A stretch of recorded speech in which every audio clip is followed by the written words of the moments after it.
Hello, my name's Michael Conneely, and I'm talking to you in this video about the second of the Nakshatras, the second of the 27 lunar signs of Vedic astrology, Bharani Nakshatra. And I teach a wonderful Nakshatra course, and you can have a look at the details of that on the Nakshatra website, whose address is given below, www.nakshatraadvancecourse.com. You need to know some Vedic astrology to be able to do it. And I give loads and loads of caring support. It's a wonderful course. So, Bharani. Now, the point I want to make is that the Nakshatras have like a lower manifestation and a higher manifestation. And very often, it's important to sort of know about the lower manifestation, because otherwise you're not grounded. If you simply try to talk in sort of abstract, purified spiritual terminology, you can actually be unreal. You can actually move into a sort of theoretical spiritual framework where a lot is cut off. And so it's important to know that the Nakshatras cover a range from the very, very physical and novelistic to the ultimately spiritual. And often in our lives, we start off having to work through quite lower manifestations of the Nakshatra's energy. Important point. And when you're working with my course, I recommend at least 3 books for you to read and study, so you get different authors' perspectives. The Nakshatras are vast, and you need like different states of consciousness being applied to them. No one can get it all right. So Bharani is the second nakshatra. The first nakshatra is Ashwini. Ashwini springs up out of the void. It's ruled by Ketu. Its power animals are stallions streaking across the skies of dawn. I'm here. I want it now. I'm manifesting. But then Bharani comes along, the second nakshatra. You can't go on like Ashwini forever. So Bharani roots down. Bharani is a ferocious energy, whether you manifest it in a fallen way or a healed way. Its power animal is the bull elephant. And bull elephants aren't easy to deal with. And it's ruled by Venus. Now, Venus negatively can be manipulative,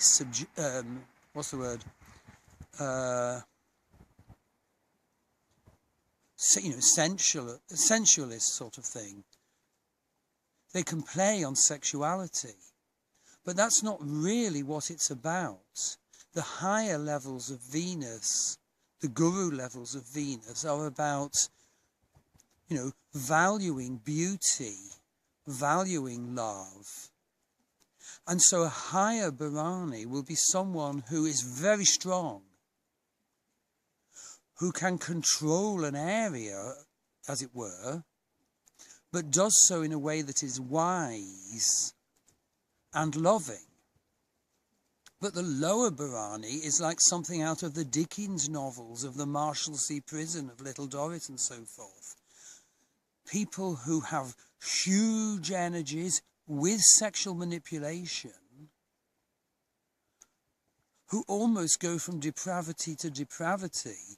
And I've seen this. And it's a horrific sight, especially as it has a manipulative dimension as well. So to their friends, they can put on this seductive smile. And the Bharani smile is a famous feature. Okay, I think I've said some important points about Bharani as an introduction. And just to mention that the way my course works is that we study nakshatra after nakshatra.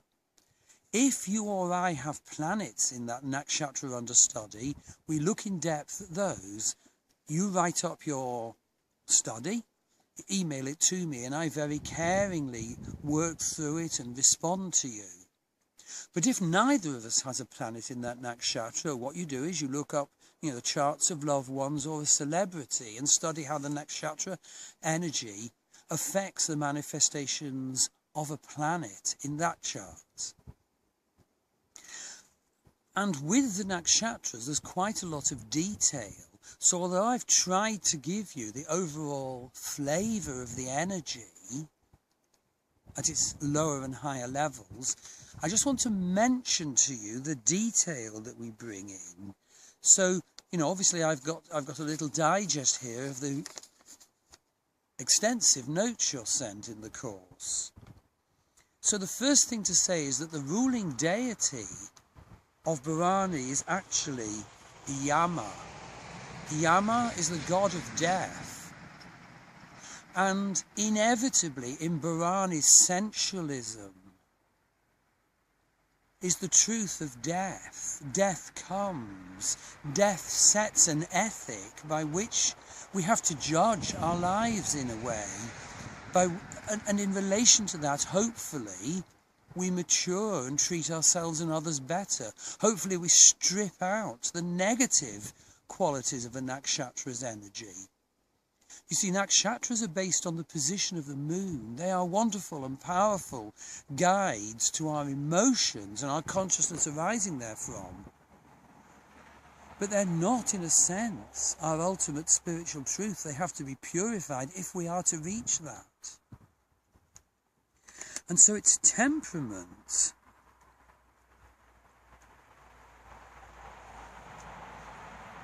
is very human, and it's orientated to artha, or the right things of life, as it were.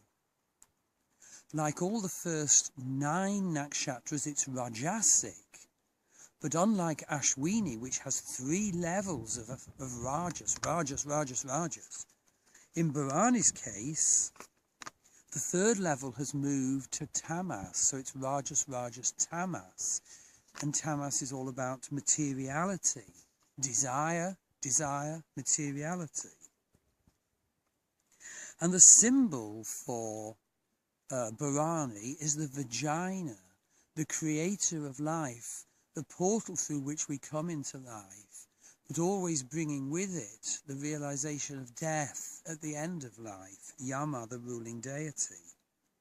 And in terms of degrees, Bharani stretches from 1320 Vedic Aries to 2640 Vedic Aries. So it's all in Vedic Aries, ruled by Mars. And it has 4 padas, or sections, and they're different in their energy. So they are Leo, Virgo, Libra and Scorpio. And they tie in with the Navamsha, so I'm getting a bit technical here. But clearly a Leo energy of Bharani, is much more regal than the second part of Virgo, which is more about right living and perception. So, okay, what can we say about Bharani? Well, negatively, they really do want to experience everything. They're very materialistic. So they're driven by overwhelming desire. And I have found they are impossible, in a sense, to manage. They don't manage themselves until they sort out the qualities of their nakshatra. And there can be no boundaries to what they will do.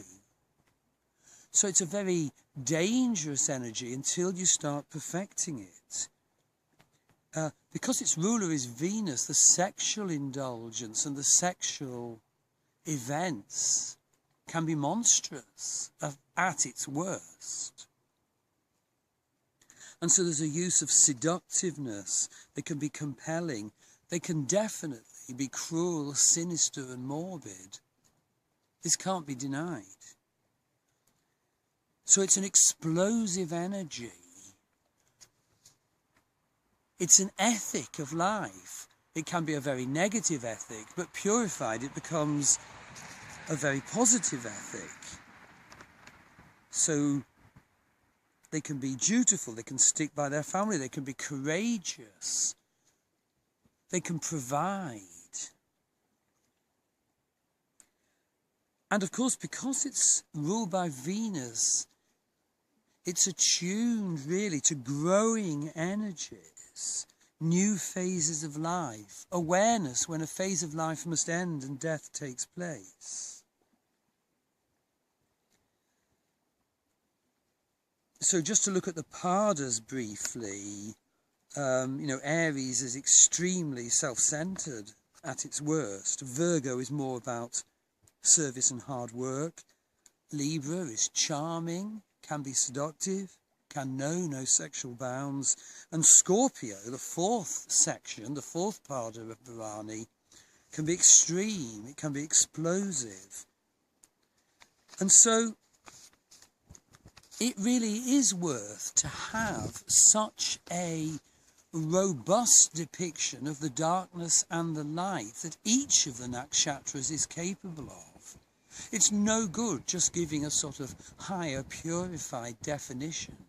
It's no good just giving all the technical details. You have to have the technical details, you have to see the perfection, but you have to see the darkness the perfection can grow out of. Remember, a lotus blooms in the sun on the surface of the water, but its roots are in the muck at the bottom of the pool.